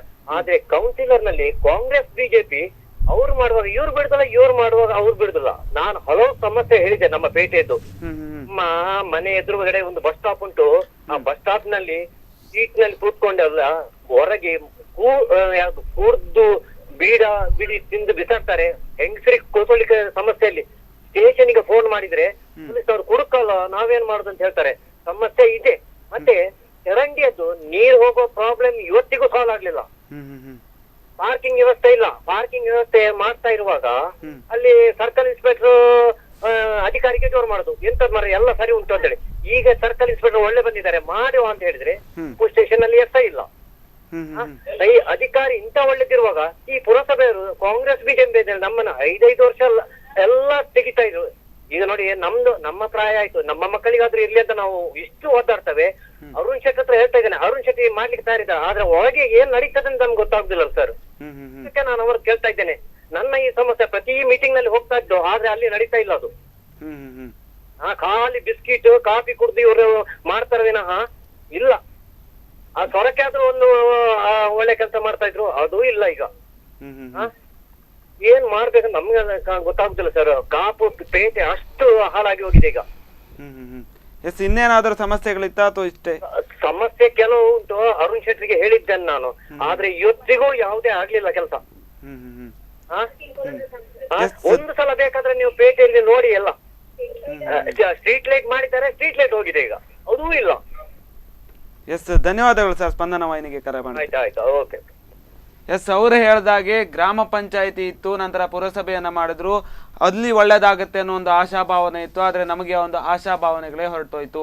ಅಂದ್ರೆ ಪುರಸಭೆ ಆದ ನಂತರ ಸಮಸ್ಯೆಗಳ ಆಗರ ಜಾಸ್ತಿ ಆಗ್ತಾ ಹೋಯ್ತು, ಸಮಸ್ಯೆಗಳು ಉಲ್ಬಣ ಆಗ್ತಾ ಹೋಯ್ತು, ಇನ್ನು ಪರಿಹಾರಗಳು ಸಿಕ್ಕಿಲ್ಲ ಅಂತಕ್ಕಂಥ ಮಾಹಿತಿಗಳನ್ನ ಹೇಳಿ. ಖಂಡಿತ ಒಪ್ತೇನೆ, ಅವರು ನನ್ನ ಗಮನಕ್ಕೂ ಕೂಡ ತಂದಿದ್ದಾರೆ. ಆದರೆ ಅಲ್ಲಿ ವಾಸ್ತವ ಏನಂದರೆ, ಕಾಪು ಪೇಟೆಯಲ್ಲಿ ಸಮರ್ಪಕವಾದಂಥ ಚರಂಡಿ ವ್ಯವಸ್ಥೆ ಇಲ್ಲ. ಅವರು ಹೇಳಿದ ಹಾಗೆ ಅವರ ಮನೆ ಎದುರು ಒಮ್ಮೆ ಎಲ್ಲ ಅದನ್ನು ಎಬ್ಬಿಸಿ ಕ್ಲೀನ್ ಮಾಡಿಸಿ ಆ ಕಡೆಯ ಕೊಳಚೆ ನೀರು ಬರದ ಹಾಗೆ ಅದಕ್ಕೆ ತಡೆಯನ್ನು ಮಾಡಿ ನಾವು ಪ್ರಾಮಾಣಿಕ ಪ್ರಯತ್ನವನ್ನು ಮಾಡಿದ್ದೇವೆ. ಆದರೆ ಕೆಲವೊಂದು ಜನರು ನಿರೀಕ್ಷೆ ಇರ್ತದೆ, ನಮ್ಮ ಅಲ್ಲಿ ಯಾವ ರೀತಿ ಇದು ಮಾಡೋದು ಅದರ ಬಗ್ಗೆ ಸ್ವಲ್ಪ ಅವರಿಗೂ ಕೂಡ ಗೊತ್ತಾಗಬೇಕು. ಯಾಕಂದರೆ ಈಗ ನಮ್ಮ ಕಾಪುಪೇಟೆಯಲ್ಲಿ ಉದ್ದಕ್ಕೂ ಎರಡೂ ಕಡೆ ಇಕ್ಕೆಲೆಗಳಲ್ಲಿ ಚರಂಡಿಯ ವ್ಯವಸ್ಥೆ ಆಗಬೇಕು ಅಂತ ನಾವು ಇಟ್ಟಿದ್ದೇವೆ. ಈಗಾಗಲೇ 8 ಲಕ್ಷ ಆ ಸೈಡಲ್ಲಿ ಇಟ್ಟಿದ್ದೇವೆ. ಮುಂದಿನ ದಿನಗಳು ಯಾಕಂದರೆ ಜನರು ಏನಂದರೆ ಬಂದ ಕೂಡಲೇ ಒಮ್ಮೆಲೆ ಆಗಬೇಕು, ಅದಕ್ಕೆ ಸ್ವಲ್ಪ ಅವಕಾಶ ಕೊಡಬೇಕಲ್ಲ. ನಾವು ಹೇಳಲಿಕ್ಕೆ ನಮಗೂ ಕೂಡ ಇಚ್ಛಾಶಕ್ತಿ ಉಂಟು, ಶ್ರಮ ಕೂಡ ಇದೆ. ಆದರೆ ನಾವು ಅನುದಾನದ ಹೊಂದಾಣಿಕೆ ಮತ್ತು ಬೇರೆ ಬೇರೆ ಅಲ್ಲಿ ಇರುವಂಥ ತೊಂದರೆಗಳು, ಯಾಕಂದರೆ ಸಾರ್ವಜನಿಕರ ಸಹಕಾರ ಬೇಕು. ಯಾಕಂದರೆ ಅಲ್ಲಿ ಕೆಲವು ಚರಂಡಿಗೆ ಕೆಲವು ವಸತಿ ಸಮುಚ್ಚಯ ಮತ್ತು ವಾಣಿಜ್ಯ ಸಮುಚ್ಚಯ ಡೈರೆಕ್ಟಾಗಿ ಅದಕ್ಕೆ ಕೊಳಚೆ ನೀರನ್ನು ಬಿಡ್ತಾರೆ. ಹೀಗೆ ಅದು ಯಾಕೆ ಅಂದರೆ ನಾನು ಮೊದಲು ಇನ್ನೂ ನಮ್ಮ ಮುಖ್ಯಾಧಿಕಾರಿ ರಾಯಪುರ ಹತ್ರ ಹೇಳಿವೆ, ಯಾವುದೇ ಇನ್ನೂ ಸಮುಚ್ಚಯ ಇರಲಿ, ಯಾವುದೇ ವಾಣಿಜ್ಯ ಸಂಕೀರ್ಣ ಇರಲಿ, ಮೊದಲು ಅವರು ಸರಿಯಾದ STP ಮಾಡಿದರೆ ಮಾತ್ರ ಅವರಿಗೆ ಕಟ್ಟಡ ಕಟ್ಟುವಂಥ ಒಂದು ಅನುಮತಿಯನ್ನು ಕೊಡಬೇಕು. ಯಾಕಂದರೆ ಕೆಲವರಿಗೆ ಗೊತ್ತಿಲ್ಲ, ನಮಗೆ ಕಟ್ಟಡ ಲೈಸೆನ್ಸ್ ನಮ್ಮ ಈ ಕೌನ್ಸಿಲಲ್ಲಿ ಚರ್ಚೆ ಆಗೋದಿಲ್ಲ, ಪಂಚಾಯತ್ ರಾಜ್ ವ್ಯವಸ್ಥೆ ಹಾಗೆ ಇದರ ನಮ್ಮ ಕೌನ್ಸಿಲಲ್ಲಿ ಆಗೋದಿಲ್ಲ. ಅದು ಏನಿದ್ರು ಯೋಜನಾ ಪ್ರಾಧಿಕಾರ ಮತ್ತು ಮುಖ್ಯಾಧಿಕಾರಿಯವರು. ನಾವು ಪ್ರತಿ ಸಲ ಗಮನ ತಂದು ಅವರು ಹೇಳಿದ ಹಾಗೆ ನಾವು ಪ್ರಯತ್ನ ಮಾಡಿಲ್ಲ ಹೇಳಿದರು, ಭಾಳ ಬೇಸರ. ಯಾಕೆಂದರೆ ನಾವು ಅಷ್ಟು ಇದು ಮಾಡಿ ಅದನ್ನು ಒಮ್ಮೆ ಕ್ಲೀನ್ ಮಾಡಿಸುವಂಥ ಕೆಲಸವನ್ನು ಮಾಡಿದ್ದೇವೆ.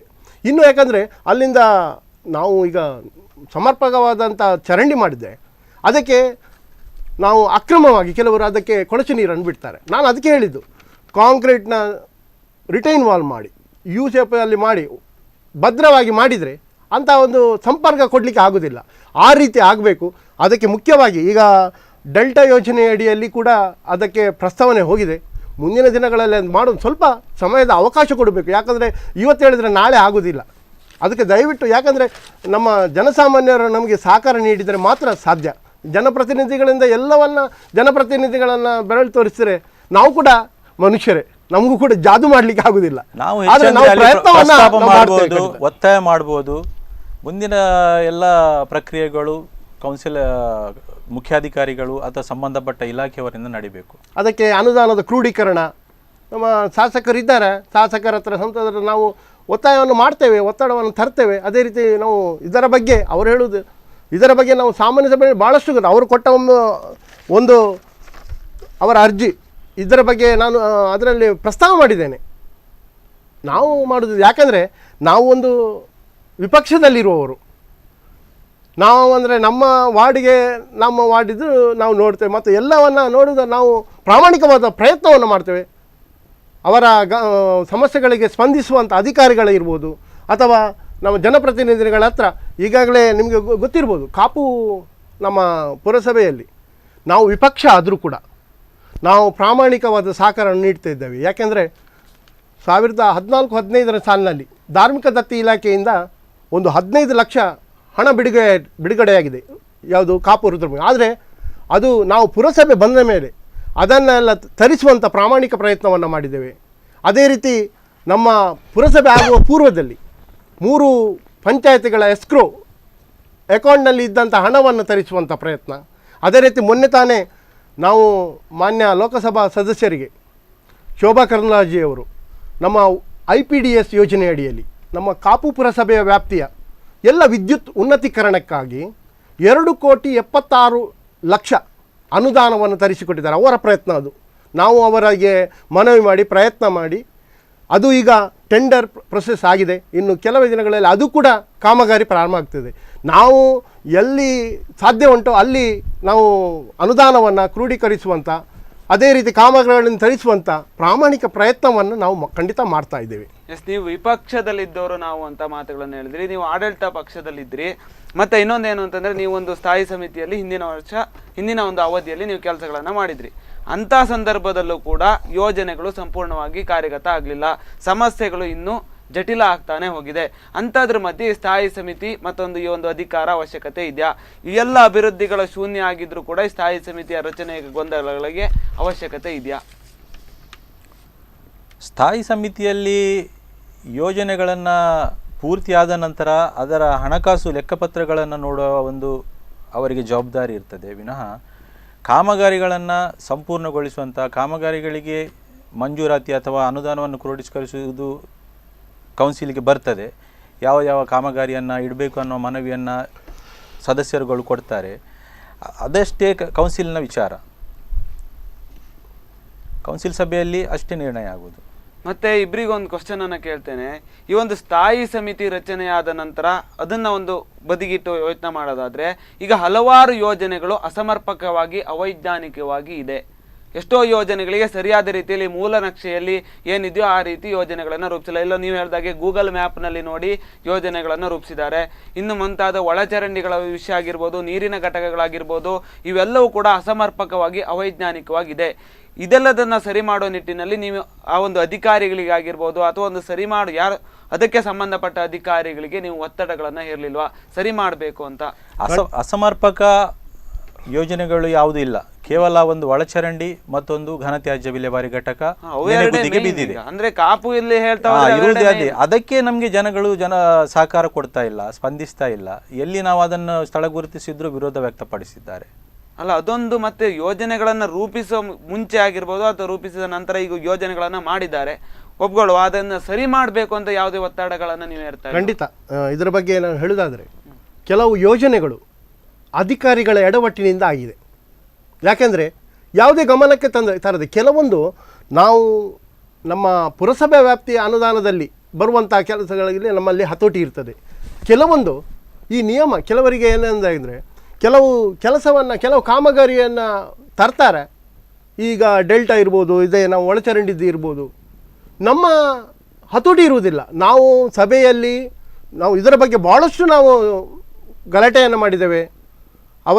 ಅವರನ್ನು ಸಭೆಗೆ ಕರೆಸಿ ಭಾಳಷ್ಟು ಇದರ ಬಗ್ಗೆ ನಾವು ಮಾಹಿತಿಯನ್ನು ಕೇಳಿ ಅವರಿಗೆ ಅದಕ್ಕೆ ಸರಿಯಾದ ರೀತಿಯಲ್ಲಿ ಮಾಡಬೇಕು ಎಂಬ ಒಂದು ಒತ್ತಾಯವನ್ನು ಕೂಡ ಮಾಡಿದ್ದೇವೆ. ಅದೇ ಅಲ್ಲದೆ ನಾವು ವಿಪಕ್ಷ ಆದರೂ ಕೂಡ ಮಾನ್ಯ ಅಧ್ಯಕ್ಷರಲ್ಲಿ, ನಮ್ಮ ಪುರಸಭೆ ಅಧ್ಯಕ್ಷರಲ್ಲಿ ಒಂದು ಮಾತನ್ನು ಹೇಳಿದೆ.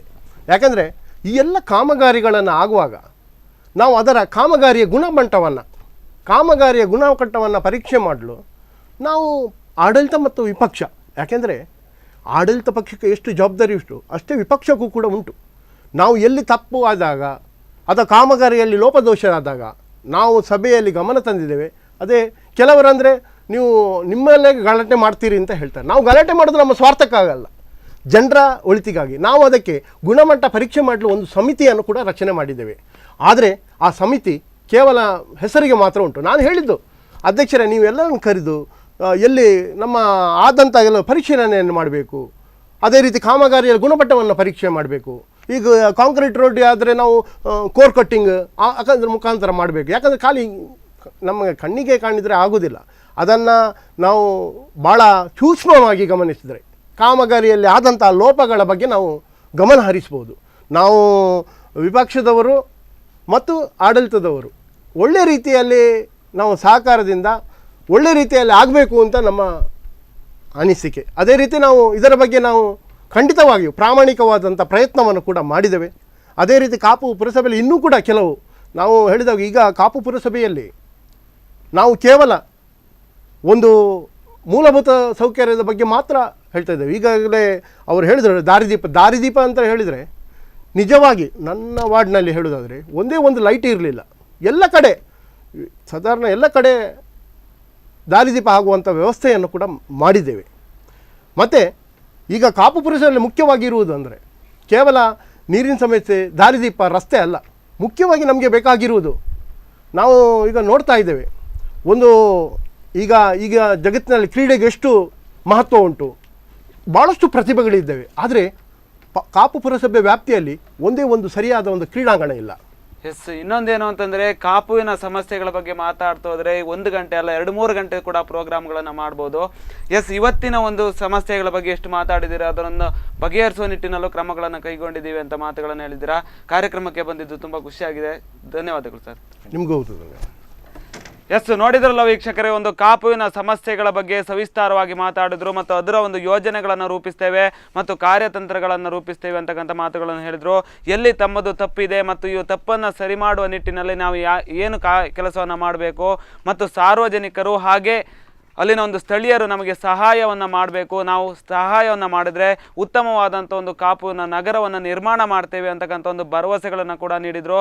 ಎಸ್, ಇದೇ ಇವತ್ತಿನ ಒಂದು ಕಾರ್ಯಕ್ರಮ, ಇದೇ ಇವತ್ತಿನ ಒಂದು ವಿಶೇಷ. ಇನ್ನಷ್ಟು ಸುದ್ದಿ ಮತ್ತು ಮನರಂಜನೆಗಳಿಗಾಗಿ ನೋಡ್ತಾ ಇರಿ ಸ್ಪಂದನ ಟಿವಿ.